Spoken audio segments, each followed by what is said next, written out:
Okay, so I'm stuck in horrible traffic, but I wanted to share this revelation, I guess, that God gave me. And it was because of the whole thing with the human trafficking that it makes me so upset. And I was thinking about, man, God, if only your people would get together one day and like really, really pray against it. And the Lord was showing me about Esther, the book of Esther. It came to me. And how Esther was able to accomplish two things. One, the king had made a decree, meaning that supposedly there was no way around it. Like it had to get fulfilled.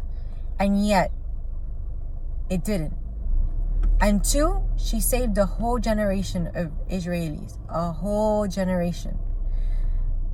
When Jesus was on earth, what is it that he said to his disciples when they couldn't cast the devil out from the boy? He said, this type only comes out through prayer and fasting.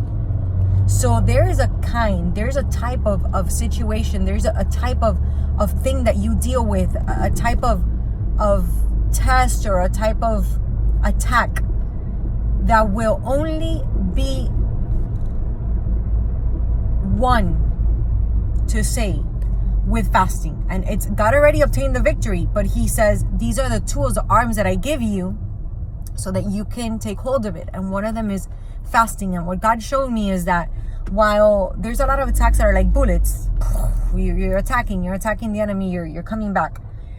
Fasting and another thing that Esther said is, she said, I want you to get everyone, all the maidens, all the Israelis to fast for 3 days. So it wasn't just about fasting, it was about unity.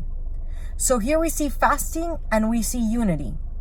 And it was not just any type of fast. This was a very sacrificial fast with only liquids for 3 days. So the more sacrifice, the more power. But the two things we see, number one is unity and number two is fasting. And these two things, unity and fasting together, combined, linked together, were a bomb, explosion in the spiritual realm, where number one, a whole generation was saved, and two, a decree that was supposed to come to pass that supposedly you couldn't go back on it. The king went back on it. It was like a miracle. So I just wanted to share this. If there's anything that you're passionate about, if there's anything that you say, I can't get breakthrough, I've been praying for years, I need an answer, what could I do? Man, get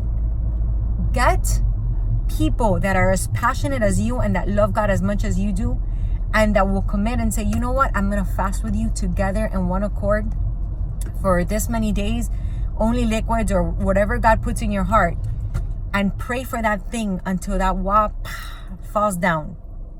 So I just wanted to share that because I think it's very powerful. That to me, I was like, man, God, I was like, I want women around me that I can pray and fast with, that I know that when we set our mind, that we say we're going to pray about this, we're going to see the breakthrough, because we're going to get locked up with you and do whatever we got to do to see it happen. So I just wanted to share this. I hope it builds and edifies someone. Thanks for watching. God bless.